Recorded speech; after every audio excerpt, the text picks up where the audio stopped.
Hi all welcome back. So ഈ വീഡിയോയിൽ നമുക്ക് കൺസിഡർ ചെയ്യാനുള്ള working note number 4 NCI calculation ആണ്.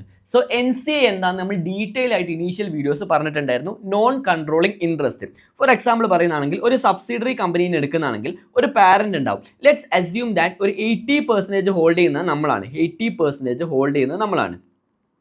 ഓക്കെ, സോ ഈ 80%നാണ് നമ്മൾ എന്ത് പറയുക, പാരന്റ് എന്ന് പറയുന്നത്. സോ പാരന്റ് 80% ആണ് ഹോൾഡ് ചെയ്യുന്നത്. ഇനി റിമൈനിങ് 20% ഹോൾഡ് ചെയ്യുന്ന ഈ റിമൈനിങ് 20% ഹോൾഡ് ചെയ്യുന്ന ഒരു ടീമുണ്ട്.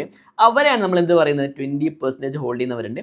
ഇവരെയാണ് NCI, നോൺ കൺട്രോളിംഗ് ഇൻട്രസ്റ്റ്. അവർക്ക് കമ്പനി താല്പര്യമുണ്ട്, അവർക്ക് ഇൻവെസ്റ്റ്മെന്റ്സും അല്ലെങ്കിൽ ഷെയർ ഒക്കെ ഹോൾഡ് ചെയ്യുന്നുണ്ട്. പക്ഷെ അവർക്ക് കൺട്രോൾ ചെയ്യാൻ പറ്റില്ല. കാരണം എന്താ, അവർ മെജോറിറ്റി അല്ല.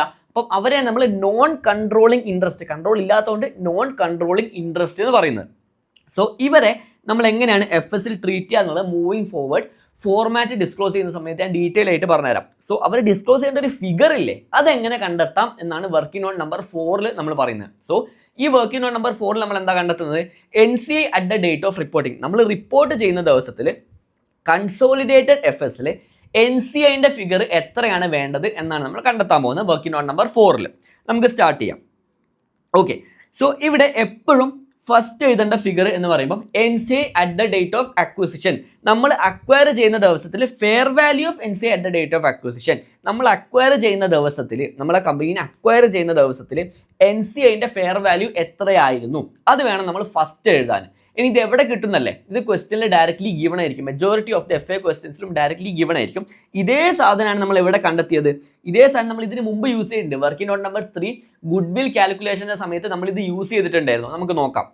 അതായത് ഗുഡ് വിൽ കാൽക്കുലേറ്റ് ചെയ്യുന്ന സമയത്ത് ഓർമ്മയില്ലേ, purchase consideration plus fair value of NCI at the date of acquisition use ചെയ്തിട്ടായിരുന്നു നമ്മൾ എന്ത് കണ്ടെത്തിയത്, ഗുഡ് വിൽ കാൽക്കുലേഷന്. അതൊന്നുകൂടി റിവൈസ് ചെയ്യുന്നതാണ്. നമ്മൾ ഈ 80% അക്വയർ ചെയ്യാൻ വേണ്ടി എത്ര കൊടുത്തു, അതേപോലെ ഈ 20% അക്വയർ ചെയ്യുന്ന NCIന്റെ വാല്യൂ എത്രയാണ്, ഇത് രണ്ടും കൂടി കമ്പൈൻ ചെയ്താൽ 100% ഓഫ് ദ കമ്പനി കിട്ടും. അതേ minus net assets of subsidiary at the date of acquisition minus ചെയ്തിട്ടാണ് നമ്മൾ ഗുഡ് വിൽ ഇതിന് മുമ്പ് കണ്ടെത്തിയത്.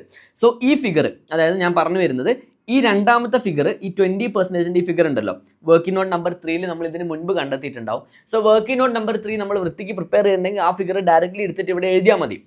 ഓക്കെ, ഇനി വർക്കിംഗ് നോട്ട് നമ്പർ 3 ഒന്നും പോകാൻ സമയമില്ല, ക്വസ്റ്റ്യനിൽ ഡയറക്ട്ലി ഗിവൺ ആയിരിക്കും ഈ ഫിഗർ എന്ന് പറയുന്നത്. സോ ആ ഫിഗർ എന്താണ്, fair value of NCI at the date of acquisition. നമ്മൾ അക്വയർ ചെയ്യുന്ന ദിവസത്തിൽ ആ 20% ഹോൾഡ് ചെയ്യുന്നവരില്ല NCI, അവരുടെ ഫെയർ വാല്യൂ എത്രയായിരുന്നു അത് വേണം നമ്മളിവിടെ എഴുതാൻ. സോ അത് വെച്ചിട്ട് നമ്മൾ ഈ വർക്കിംഗ് നമ്പർ സ്റ്റാർട്ട് ചെയ്യും. ഇനി നമുക്ക് ഫർദർ ചെയ്യാനുള്ള എന്താണെന്ന് വെച്ചിട്ടുണ്ടെങ്കിൽ NCI share of post acquisition reserves. അതായത് നമ്മൾ അക്വയർ ചെയ്തതിന് ശേഷം നമ്മളൊരു കാര്യം കണ്ടെത്തിയിട്ടുണ്ടായിരുന്നു. വർക്കിംഗ് നോട്ട് നമ്പർ 2 പോയിട്ടുണ്ടെങ്കിൽ പോസ്റ്റ് അക്വിസിഷൻ റീറ്റെയിൻഡ് ഏർണിംഗ്സ് എന്ന് പറഞ്ഞിട്ട് നമ്മളൊരു കാര്യം കണ്ടെത്തിയിട്ടുണ്ടായിരുന്നു. പോസ്റ്റ് അക്വിസിഷൻ റീറ്റെയിൻഡ് ഏർണിംഗ്സ് അത് ലാസ്റ്റ് കണ്ടെത്തിയിട്ടുണ്ടായിരുന്നു വർക്കിംഗ് നോട്ട് നമ്പർ 2. അങ്ങനെ നമ്മൾ എങ്ങനെയാണ് കണ്ടെത്തിയത്, നമ്മൾ at the date of reporting, അതേപോലെ at the date of reporting അല്ല, ഫസ്റ്റ് നമ്മൾ കണ്ടെത്തിയത് ഏതാ, at the date of acquisition ആയിരുന്നു. At the date of acquisition അതേപോലെ തന്നെ at the date of reporting.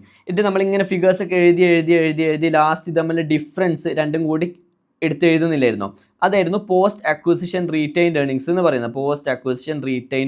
പറയുന്നത്.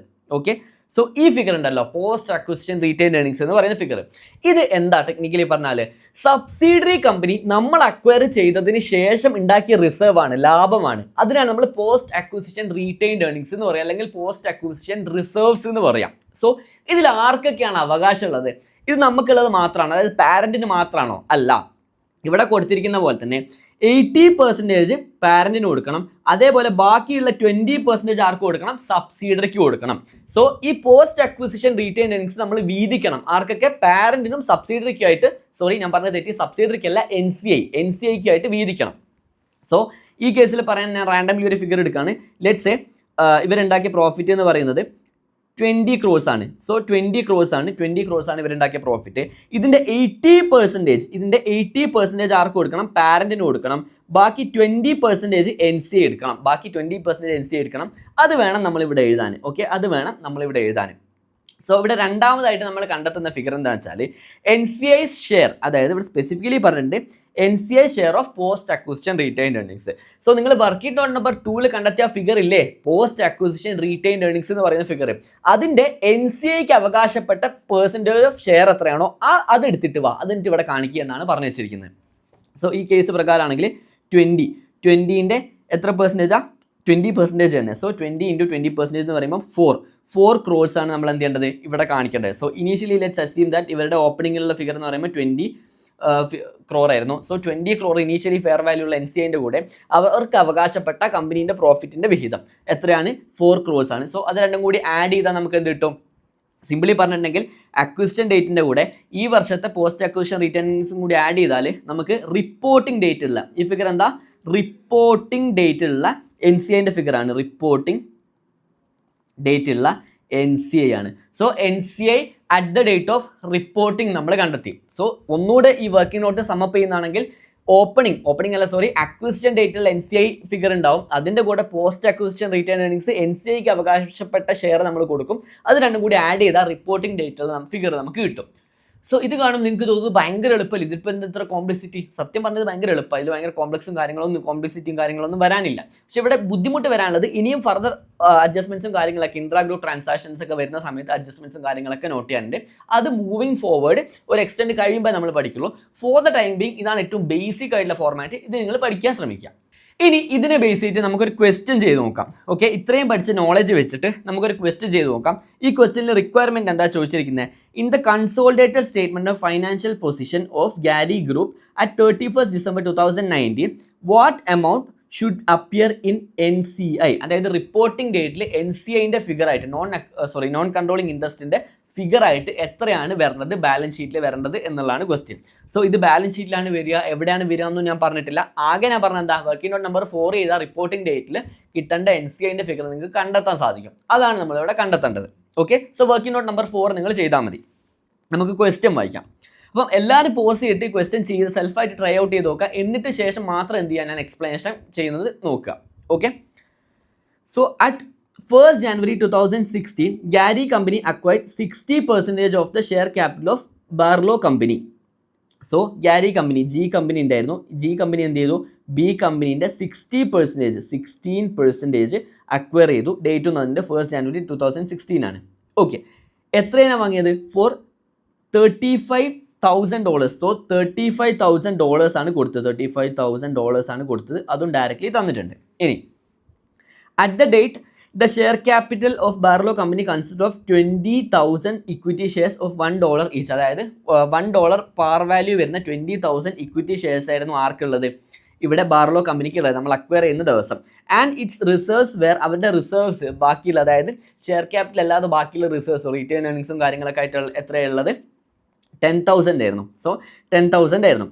ഇനി നെക്സ്റ്റ് പറഞ്ഞിരിക്കുന്നത് എന്താ, at 31st December 2019, അതായത് റിപ്പോർട്ടിംഗ് ഡേറ്റിൽ the reserves of Gary company and Barlow company were as follows. So ഈ തന്നിരിക്കുന്ന ഡാറ്റ ഉണ്ടല്ലോ, ഓക്കെ, ഈ തന്നിരിക്കുന്ന ഡാറ്റ എന്ന് പറയുന്നത് നമ്മൾ അക്വയർ ചെയ്യുന്ന ദിവസത്തിലുള്ള ഫിഗേഴ്സ് ആണ്. ഇനി ഈ തന്നിരിക്കുന്ന ഡാറ്റ, ഈ ഗ്രീനിൽ കൊടുത്തിരിക്കുന്ന ഈ ഡാറ്റ എന്ന് പറയുന്നത് നമ്മൾ അക്വയർ ചെയ്ത് കഴിഞ്ഞ് റിപ്പോർട്ടിങ്ങിൽ വരുമ്പോൾ ഉള്ള ഫിഗേഴ്സ് ആണ്. സോ എല്ലാം അയച്ച് നമുക്ക് സിമ്പിളായിട്ട് ഒന്നുകൂടി ചെയ്യാം. ഓക്കെ, സോ നമുക്ക് എന്താ കണ്ടെത്തേണ്ടത്, പോസ്റ്റ് അക്വിസിഷൻ റീറ്റെയിൻഡ് ഏർണിങ്സ്. നമ്മൾ അക്വയർ ചെയ്തതിന് ശേഷം ഇവർ എത്ര ലാഭം ഉണ്ടാക്കി, ആ ലാഭത്തിൻ്റെ എത്രയാണ് ഇവർക്ക് ആട്രിബ്യൂട്ടബിൾ ആയിട്ടുള്ള പെർസെൻറ്റേജ് ആണ്. സോ ഈ കേസിൽ പറയുന്നതാണെങ്കിൽ 16% പാരൻ്റ് ആണെങ്കിൽ റിമൈനിങ് 14% ആയിരിക്കും NCIക്ക് നമ്മൾ കൊടുക്കേണ്ടി വരിക, അല്ലേ, റിമൈനിങ് 14% ആണ്. സോ നമ്മൾ പോസ്റ്റ് അക്വിസിഷൻ റീറ്റെയിൻഡ് ഏർണിങ്സ് കണ്ടെത്തുക, അതിൻ്റെ 14% NCIക്ക് കൊടുത്തിട്ടുണ്ടെങ്കിൽ ഇതിൻ്റെ ആൻസർ കിട്ടും. സോ നമുക്ക് ചെയ്തു നോക്കാം. സോ നമ്മൾ അക്വയർ ചെയ്യുന്ന ദിവസം ഇവർ പറയാണ്, ഇവരുടെ ഫിഗേഴ്സ് ഷെയർ ക്യാപിറ്റൽ ആയിട്ടുള്ള ഫിഗർ എന്ന് പറയുന്നത് 20,000 ആണ്. അതേപോലെ ഇവരുടെ റീറ്റെയിൻ ഏർണിങ്സ് അല്ലെങ്കിൽ റിസർവ്സ് ആയിട്ട് ഇവരുടെ കയ്യിലുള്ളത് 10,000 ആണ്. സോ 10,000 കൂടെ ആഡ് ചെയ്തിട്ട് ടോട്ടൽ ഇവരുടെ കയ്യിൽ എത്ര ഉണ്ടാവുക, 20,000 പ്ലസ് 10,000 എന്ന് പറയുമ്പം 13,000 ആയിരിക്കും ഇവരുടെ കയ്യിൽ ടോട്ടലായിട്ട് ഉണ്ടാവുക. ഏത് ദിവസം, അക്വയർ ചെയ്യുന്ന ദിവസം. അക്വിസിഷൻ ഡേറ്റിൽ ഇവരുടെ കയ്യിൽ ഉണ്ടാകുന്ന ഫിഗർ എത്രയായിരുന്നു, 13,000 ആയിരുന്നു. ഇത്ര മാത്രം നിങ്ങൾ ഇനീഷ്യലി നോട്ട് ചെയ്യാം. ഇനി ക്വസ്റ്റ്യൻ വായിക്കുന്ന സമയത്ത് ഇതാണ് അക്വിസിഷൻ ഡേറ്റ്, ഇതിങ്ങനെ പോയി അവസാനം റിപ്പോർട്ടിംഗ് ഡേറ്റ് എത്തി. ഇതാണ് റിപ്പോർട്ടിംഗ് ഡേറ്റ്. സോ ഈ റിപ്പോർട്ടിംഗ് ഡേറ്റിൽ നോക്കുന്ന സമയത്ത് ഇവരുടെ ഡാറ്റ വന്നിട്ടുണ്ട്, അത് നമുക്ക് വായിക്കാം. റിപ്പോർട്ടിംഗ് ഡേറ്റിൽ the reserves of Gary company and Barlow company were as follows. So Gary കമ്പനീൻ്റെ കഥ നമുക്ക് അറിയണ്ട, നമുക്ക് ബാർലോ കമ്പനി അതാണല്ലോ സബ്സിഡറി എന്ന് പറയുന്നത്. സോ ബാർലോ കമ്പനീൻ്റെ കേസിൽ ഇവർ പറയുന്നത് ഇവരുടെ റിസർവ്സ് എന്ന് പറയുന്നത് എത്രയാണ്, 15,000 ആണ് ആയിട്ടുള്ളത്. സോ എത്രയായിരുന്നു ആദ്യം ഉള്ളത്, 10,000 ആയിരുന്നു. അത് വർഷത്തിൻ്റെ അവസാനമായപ്പോൾ നമ്മൾ അക്വയർ ചെയ്യുന്ന സമയത്ത് 10,000 ഉണ്ടായിരുന്നു. നമ്മൾ അക്വയർ ചെയ്ത് കഴിഞ്ഞ് വർഷത്തിൻ്റെ അവസാനമായപ്പോൾ എത്ര ഇവർ പറയുന്നത് 15,000 ആയി. സോ ആ വർഷം ഉണ്ടാക്കിയ പ്രോഫിറ്റ് എത്രയായിരിക്കും, 5,000. സോ 10,000 നിന്ന് 15,000 ആകുമ്പോൾ 5,000 ആണ് ഇൻക്രിമെൻറ്റ് വന്നത്. സോ ഇവിടെ എന്തായിരിക്കും ചെയ്യുന്നത് വെച്ചിട്ടുണ്ടെങ്കിൽ ഇതിങ്ങനെ തന്നെ ഉണ്ടാവും, ഈ 20,000 അതുപോലെ തന്നെ ഉണ്ടാവും. ഇവിടെ റീറ്റെയിൻഡ് ഏർണിങ്സ് അല്ലെങ്കിൽ റിസർവ്സ് ആയിട്ട് 15,000 കൂടെ വരും. സോ ഇതിൻ്റെ ടോട്ടൽ എത്ര വരേണ്ട, 15,000 കൂടെ വരും. ഇതിൻ്റെ ടോട്ടലായിട്ട് വരേണ്ട ഫിഗർ എന്ന് പറയുന്നത് 35,000 ആയിരിക്കും. സോ 35,000 കൂടിപ്പോയി. ഓക്കെ, സോ 35,000 ഇത് തമ്മിലുള്ള ഡിഫറൻസ് ആണ് post acquisition retained earnings which is 5,000. ഈ 5,000 ആണ് പോസ്റ്റ് അക്വിസിഷൻ റീറ്റെയിൻഡ് ഏർണിങ്സ് ആയിട്ട് നമ്മൾ കണ്ടെത്തേണ്ടത്. ഈ 5,000 ആർക്കൊക്കെ അവകാശമുണ്ട്, പാരൻറ്റിനുണ്ട് അതേപോലെ സബ്സിഡറിക്കും ഉണ്ട്. പാരൻറ്റിനുണ്ട് അതേപോലെ സബ്സിഡറിക്കും ഉണ്ട്. സോ ഞാൻ പറഞ്ഞത് തെറ്റിപ്പോയി അഗെയിൻ, സബ്സിഡറിക്കല്ല NCI, സബ്സിഡറിക്കല്ല NCI. ഓക്കെ, അപ്പോൾ നിങ്ങൾ ശ്രദ്ധിക്കണം, സബ്സിഡറി എന്നല്ല പറയേണ്ടത്, NCI എന്നാണ്. സോ NCIക്ക് അവകാശമുണ്ട്. ഓക്കെ, NCIക്ക് എത്ര പെർസെൻറ്റേജ് ഉള്ളത്, NCIക്ക് എത്ര പെർസെൻറ്റേജ് ഉള്ളത് നമുക്കറിയാൻ പറ്റും, 14% ആണ്. 16% പാരൻറ്റിനാണ്, 14% NCIക്കാണ്. സോ 5,000 ഇൻറ്റു NCIൻ്റെ പെർസെൻറ്റേജ് ആയ 14% ചെയ്തിട്ടുണ്ടെങ്കിൽ നിങ്ങൾക്ക് ആൻസർ കിട്ടും 2,000. സോ ഈ 2,000 ആണ് നമുക്ക് എന്ത് ചെയ്യേണ്ടത്, NCIക്ക് കൂടെ കൊടുക്കേണ്ടത്. അപ്പോൾ initially NCI at the date of അല്ലെങ്കിൽ fair value of NCI at the date of acquisition നമ്മൾ കണ്ടെത്തണം. അതിൻ്റെ കൂടെ ഈ 2,000 കൂടെ ആഡ് ചെയ്താൽ നമുക്ക് ആൻസർ കിട്ടും. സോ ആദ്യം നമ്മൾ അത് കണ്ടെത്തണം. ക്വസ്റ്റ്യൻ വായിച്ചാൽ നമുക്ക് മനസ്സിലാക്കാൻ സാധിക്കും, അത് എവിടെയെങ്കിലും കൊടുത്തിട്ടുണ്ടാവും എന്തായാലും. ഓക്കെ, ഇതാ ഇവിടെ കൊടുത്തിട്ടുണ്ട്. At the date of acquisition the fair value of NCI was valued at 25,000. അക്വിസിഷൻ ഡേറ്റിൽ NCIൻ്റെ ഫിഗർ ഇത്രയാണ്. ഞാൻ നേരത്തെ പറഞ്ഞിട്ടുണ്ടായിരുന്നു NCIൻ്റെ ഫിഗർ ക്വസ്റ്റനിൽ ഡയറക്റ്റ്ലി ഗിവൺ ആയിരിക്കും. FA സിലബസിൽ മെജോറിറ്റി ഓഫ് ദ ടൈംസും അവർ NCIൻ്റെ ഫിഗർ ഡയറക്റ്റ്ലി തരാറുണ്ട്. സോ NCIൻ്റെ ഫിഗർ എന്ന് പറയുന്നത് എത്ര, നമ്മൾ അക്വയർ ചെയ്യുന്ന ദിവസം NCIൻ്റെ ഫിഗർ എന്ന് പറയുന്നത് ഇവിടെ തന്നിട്ടുണ്ട് 25,000 ആണ്. 25,000 ആണ് നമ്മൾ അക്വയർ ചെയ്യുന്ന ദിവസം.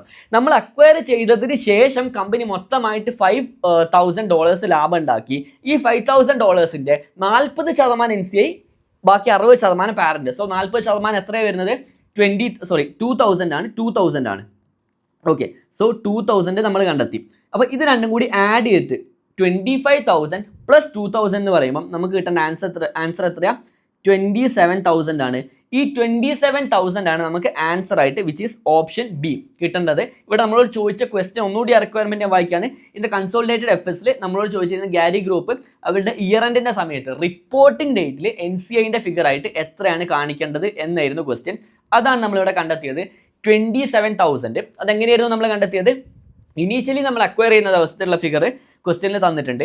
നമ്മൾ അക്വയർ ചെയ്തതിന് ശേഷം ഇവർ ഉണ്ടാക്കിയ ലാഭം, ആ ലാഭത്തിന് NCIക്ക് ആട്രിബ്യൂട്ടബിൾ ആയിട്ടുള്ള ഷെയർ നമ്മൾ കൊടുത്തിട്ടുണ്ട്. അത് രണ്ടും കൂടി ആഡ് ചെയ്താൽ നമുക്ക് ആൻസർ കിട്ടും വിച്ച് ഈസ് 27,000. സോ ഇതോടുകൂടി working note number 4 NCI calculation നമ്മൾ ഡീറ്റെയിൽ ആയിട്ട് എക്സ്പ്ലെയിൻ ചെയ്തു. ഇനി working note number 5 group retained earnings, അതാണ് ഫൈനൽ വർക്കിംഗ് നോട്ടായിട്ട് FAയിൽ നമുക്ക് പഠിക്കാനുള്ളത്. അത് കഴിഞ്ഞ് അസോസിയേറ്റ്സും കാര്യങ്ങളൊക്കെ വരുമ്പോൾ ഫർദർ വർക്കിംഗ്സ് വരുന്നത്.